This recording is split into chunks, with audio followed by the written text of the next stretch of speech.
Bonjour, bonjour, chers abonnés sur la chaîne, chers passionnés, amis des oiseaux, des canaris et des chardonnerets. Encore une nouvelle vidéo, donc une vidéo faite sur mesure par rapport aux questions posées récemment.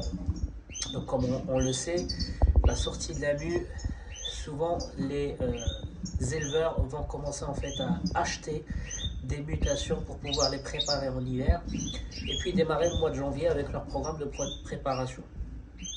Donc avant d'acheter, les gens ils me posent des questions, comment sélectionner, comment sonder plutôt les oiseaux chez les éleveurs ou une fois chez eux.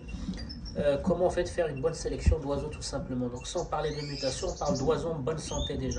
Donc là, vous avez comme exemple des canaris. Donc on peut très bien parler de canaris, parler de chardonneret, parler de tout type d'oiseaux. Donc ils sont réservés. Donc logiquement, il y a une personne qui vient les chercher ce soir. Et donc du coup, moi en tant qu'éleveur déjà, je fais les mêmes checks que si j'achetais les oiseaux. Donc là, c'est des oiseaux qui sont en bonne santé, pas de problème, j'ai pas de maladie dans l'élevage. Donc je vais déjà les isoler, ils sont isolés depuis 3 jours. Donc ça, c'est un mâle et une femelle. Donc le mâle à gauche et la femelle à droite, et j'observe leur comportement. Donc à ce stade-là, j'ai rien en fait d'alarmant, je n'ai rien qui montre qu'ils ont une gêne. Donc vous voyez très bien qu'ils ont des déplacements tout à fait ordinaires, donc ils n'ont pas une respiration très forte. Donc il est primordial de les juger dans leur environnement. Donc là, dans cette cage-là, en fait ça c'est une volière de 2,40 m, mais depuis 3 jours j'ai mis la séparation pour séparer ces deux-là et pouvoir en fait les observer tranquillement sans le facteur du stress qui peut venir en fait d'un autre mâle ou d'une autre femelle. Donc c'est un jeune couple de 2024, donc ils doivent avoir 2 ou 3 mois. Donc du coup ne sont pas consanguins. Donc tout ça en fait c'est des critères que j'ai checkés par rapport au registre de l'élevage de 2024. Donc c'est pour ça c'est important en fait d'enregistrer vos oiseaux pour savoir s'ils sont des frères et sœurs, s'il vient de la même mutation, s'il y a un risque en fait, si les acheteurs ils vont les accoupler ensemble. Donc tous ces checks là je les ai vérifiés en tant que vendeur, mais en même temps je me mets à la place en fait de l'acheteur pour lui éviter de perdre son temps et surtout pour lui éviter en fait d'avoir des problèmes chez lui une fois qu'il aura acheté les oiseaux. Donc on voit très bien que les ailes ne se croisent pas, donc ça c'est un critère très important. Donc des ailes qui se croisent, ça peut être une gêne. On voit très bien qu'ils n'ont pas une respiration accélérée, donc ça veut dire qu'ils n'ont pas d'acariose, ils n'ont pas de poumons ou de voies respiratoires chargées ou saturées.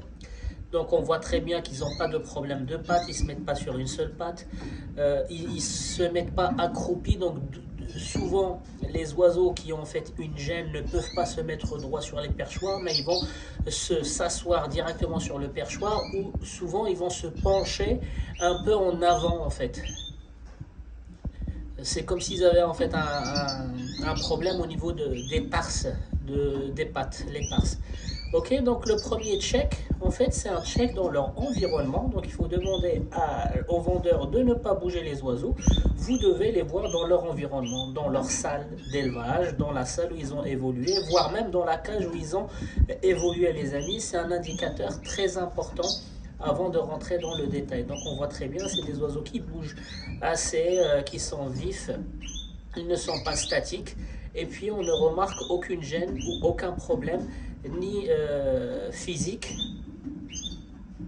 ou même comportemental. Donc c'est pas un mâle qui va repousser sa femelle ou une femelle qui va repousser. Donc en l'occurrence c'est des jeunes, hein, il n'y a pas de formation de couple encore, il n'y a pas de couple, on parle pas de couple, mais on voit très bien que déjà le comportement, ils sont ensemble, donc ils ont grandi dans la volière ensemble et ils se repoussent pas, donc ils s'agressent pas l'un de l'autre. Ok. Donc les amis, une fois que l'étape 1 a été franchie, ça veut dire on a regardé les oiseaux dans leur milieu où ils ont évolué, donc l'élevage, et on a remarqué qu'ils n'ont pas en fait de problème, où il n'y a rien en fait qui cloche, et on a fait le choix de les prendre. En fait, il existe en fait le deuxième filtre, et c'est souvent les gens en fait, ils vont passer directement à ce filtre-là. Donc pourquoi je les ai checkés avant de les prendre dans la main? Parce que comme vous voyez, en fait, l'oiseau est stressé. Comme ce sont des jeunes, les jeunes de l'année, ils sont toujours plus stressés que les anciens. Pourquoi? Parce que les anciens, ils savent très bien quand on va les attraper, c'est pour checker ou pour... voilà, donc ça va être ponctuel, donc ils stressent un peu moins. À force de les avoir attrapés au fil des mois, au fil des années, les reproducteurs, ils savent très bien. En fait, ils vont un peu moins stresser que les jeunes. Les jeunes, non. Donc on les a peu attrapés et donc du coup, ils vont beaucoup plus stresser. Donc quand ils vont stresser, leur respiration va changer, premièrement. Des fois, même les fientes, donc on les a bien observés tout à l'heure dans la cage, donc ils étaient propres, donc là en l'occurrence il est toujours propre, donc ça c'est le mâle. Mais des fois en fait quand vous les attrapez, vous voyez qu'il y a des fientes. Alors ça ne veut pas dire qu'ils sont malades, ça pourrait dire en fait qu'ils ont stressé pendant que vous étiez en train de les attraper, ils ont stressé et ils ont fait des fientes. Et souvent, les gens ils vont penser en fait qu'ils sont malades, etc. Donc, c'est pour ça l'étape 1, elle est pour moi obligatoire. Donc, on juge l'oiseau sans le toucher, sans rajouter le facteur du stress. Et une fois qu'on a fait notre choix, on passe en fait à la partie qui est manuelle, à cette partie-là. D'accord? Donc, si j'aurais vu par exemple des fientes, tout à l'heure il n'avait pas de fientes, eh ben, je comprends tout de suite en fait que c'est le stress, c'est le fait de l'avoir attrapé. D'accord? Mais par contre, là, je sens très bien qu'il est en train de respirer, mais par contre, c'est le stress. Donc, ça m'a permis, en fait, de confirmer que cette respiration rapide comme ça, en fait, c'est tout simplement le stress parce que je viens de l'attraper. Donc, qu'est-ce qu'on voit tout d'abord sur un oiseau quand on l'attrape? Donc, déjà, on essaie de le palper. Donc, moi, j'essaie, en fait, de déplier ses ailes pour toucher un peu ses formes en dessous, s'il n'y a pas une boule, s'il n'y a pas un kyste folliculaire des deux côtés. Donc voilà, donc je passe ma main en dessous de ses ailes, je passe ma main sur son abdomen rapidement. Ça me permet juste de confirmer qu'il n'a pas une bosse, il n'a pas en fait un kyste folliculaire qui va s'aggraver plus tard. Au moins, je suis conscient de ce que je choisis. En plus de ça, je vérifie aussi la qualité de ses plumes et surtout son hygiène. Donc là, on voit très bien que ce n'est pas un oiseau qui a évolué dans des volières extérieures parce que sinon, les pointes de ces plumes-là et les pointes de ces plumes-là, elles seraient toutes noires. Là, on voit très bien que les plumes, elles sont blanches. Donc, il ne les traîne pas sur le sol. Donc, il a évolué en fait dans des cages ou dans des volières qui ont des grilles de cage, de fond. Ce qui permet en fait à ces plumes de rester propres. D'accord? Donc là, on tire les ailes à droite et à gauche pour voir est-ce qu'il ne lui manque pas des ailes, est-ce qu'il ne lui manque pardon, pas de plumes.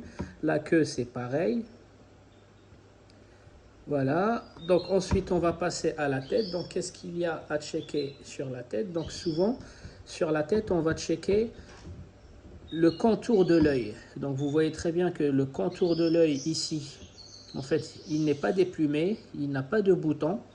Donc, il n'a pas l'œil qui ferme. Donc, souvent, les oiseaux malades ou les oiseaux qui ont des gènes au niveau du kyste aérien qui est juste situé sur les joues, ils vont avoir tendance en fait à avoir l'œil qui est fermé. C'est parce que le kyste aérien qui est à ce niveau-là, il est gonflé et il ferme automatiquement en fait l'œil. Là, en l'occurrence, vous voyez très bien, le contour de l'œil est bien défini. Donc, il n'y a pas de déplumage ponctuel ou partiel. Le bec, c'est pareil, on vérifie s'il y a une présence de gale ou pas. Pardon, je vais le centrer. Donc le bec de la bonne couleur. Donc un bec qui est de couleur bleue, ça veut dire l'oiseau est déjà malade ou l'oiseau, il sort d'un traitement. Un bec, il doit être en fait de la couleur de mon doigt. Vous voyez très bien que le bec, je vais le mettre là, le bec, il est de la couleur de mon doigt. Comme la peau de l'oiseau, en l'occurrence les lipos, là on parle des canaris, mais c'est toujours le même diagnostic, elle est de la couleur de mon doigt, vous voyez très bien, mon doigt c'est de la chair, et l'oiseau de couleur chair, la patte et les angles et le bec de couleur chair. D'accord? Donc le contour du bec aussi c'est pareil, donc ça montre que l'oiseau ne se gratte pas, donc quand il n'y a pas de trou dans les plumes autour du bec, ça veut dire que l'oiseau ne se gratte pas. Les oiseaux qui ont de la cariose respiratoire ou qui ont de la mycoplasmose ou qui ont de la trichomonose ou quoi que ce soit, ils ont des démangeaisons, ils ont tendance en fait à se gratter le bec sur les perchoirs ou sur tout type d'objet dans la cage, ce qui fait en fait qui se font arracher les plumes et ils vont se faire pousser des boutons ou en fait des parasites un peu partout, type la gale ou autre problème de derme. D'accord? Donc l'œil, il est propre, le contour du bec, il est propre. La patte, on va passer à la patte. Donc on vérifie la bague. La bague, c'est la carte d'identité de l'oiseau. Donc nous, quand il y a un contrôle à la douane ou quoi que ce soit, on présente soit le passeport, soit la pièce d'identité.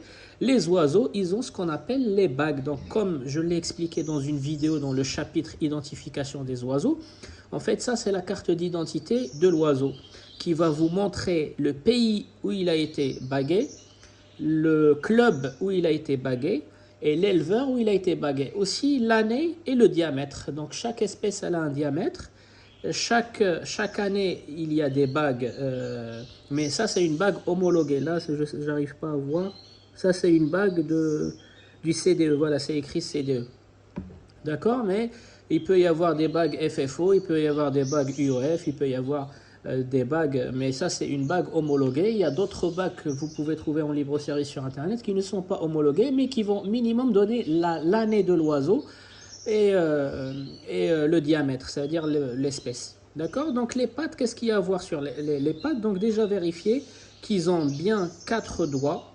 Donc 4 doigts, 3 doigts orientés vers le devant et un doigt orienté vers l'arrière. Parce que souvent il y a des défauts où le doigt de l'arrière est retourné vers l'avant ou un des doigts de l'avant il part de côté, à droite ou à gauche. Donc là en l'occurrence ces deux pattes, elles sont orientées correctement, les doigts de sa patte est orienté correctement, qu'il ne lui manque pas de doigts, qu'il ne lui manque pas d'ongles. Et là, on voit très bien que c'est un jeune. Vous voyez très bien les ongles d'un jeune. Les ongles d'un jeune ne poussent pas, ne sont pas longs parce qu'il a que 2 mois, 3 mois. Et surtout, elles sont hyper pointues. Ça, c'est un pointage naturel parce qu'il n'a jamais eu les ongles coupés. Parce qu'une fois que je vais commencer à couper les ongles des oiseaux, à partir de la formation des couples, là, vous allez voir en fait qu'ils ne seront jamais pointus comme ça, même si on les laisse pousser. Donc ça, c'est un angle naturel qui n'a jamais été modifié. Donc les jeunes, on voit très bien l'aspect de leur angle et surtout la pointe qui sont jeunes. Donc moi, par exemple, je me base aussi, si c'est des oiseaux pas bagués, je me base sur la patte, sur les angles pour savoir si c'est des jeunes ou pas des jeunes, quoi. Donc ça, c'est enfin, un check supplémentaire, quoi. Donc on vérifie qu'ils n'ont pas de problème de bague, que la bague elle est bien du bon diamètre, parce que souvent on va leur mettre des bagues trop petites, ça veut dire des bagues trop petites à un oiseau qui a 2 mois, ça veut dire une fois qu'il aura 9 mois ou 1 an, peut-être que la bague va lui serrer en fait sur le tarse. On va se retrouver avec les problèmes qu'on a déjà vus sur la chaîne. Il faudra sortir le coupe-angle, le coupe-bague pour pouvoir le libérer. Sur les pattes aussi, on peut vérifier s'il y a une présence de gale, s'il y a une présence de croûte. Donc la croûte, ça peut être la vieillesse comme ça peut être un manque d'hygiène. Et puis voilà, et s'il n'y a pas de pointe comme ça, naturelle, donc ça c'est des pointes naturelles. Si par exemple c'est coupe droit, c'est que l'oiseau n'a pas 2 mois et l'oiseau il a minimum une saison et il a déjà eu en fait des coupes d'angle pendant la formation des couples. D'accord? Donc ensuite, on va venir sur ce qu'on appelle,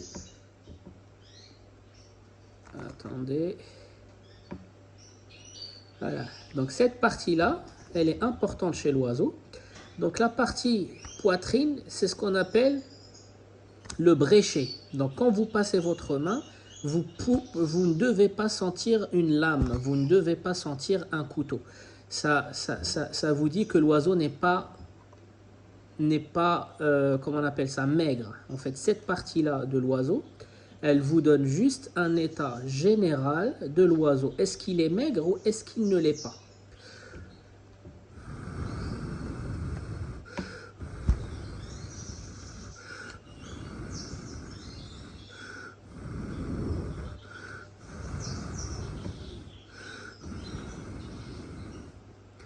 Donc on voit très bien là, je ne veux pas le mouiller parce que c'est un oiseau qui va partir ce soir. Et j'ai peur qu'il n'ait pas en fait le temps de sécher et qu'il attrape en fait froid sur la route. Donc cette partie-là qu'on appelle le bréchet, en fait elle vous donne un état général de l'oiseau. est-ce qu'il est maigre ou est-ce qu'il n'est pas maigre. Et en général, vous n'avez pas besoin de souffler, vous passez juste votre doigt, vous ne devez pas sentir une lame en fait. Vous devez vraiment sentir une poitrine, quelque chose d'arrondi. Donc, si vous avez une lame, plus elle est pointue, pire il est l'oiseau. Et quand vous avez la présence de cette lame-là, ça ne veut pas dire que l'oiseau est malade. Ça pourrait aussi dire que l'oiseau est mal nourri. Les éleveurs, des fois, en fait, les éleveurs, il y en a de toutes sortes. Ceux qui vont tellement donner d'aliments de nutrition en fait, à des oiseaux, des aliments riches, en fait, ils vont les rendre malades via des maladies. Et ceux qui vont tellement les protéger qu'ils ne vont pas leur donner assez. Donc ça aussi, c'est dangereux pour l'oiseau. Donc, une sous-alimentation va faire apparaître un bréchet saillant ou une maladie va faire apparaître un bréchet saillant. Mais pour confirmer s'il s'agit bien d'une maladie ou pas, en fait, on a l'abdomen. L'abdomen, en fait, c'est la partie inférieure. Là, elle est juste au-dessus du cloaque.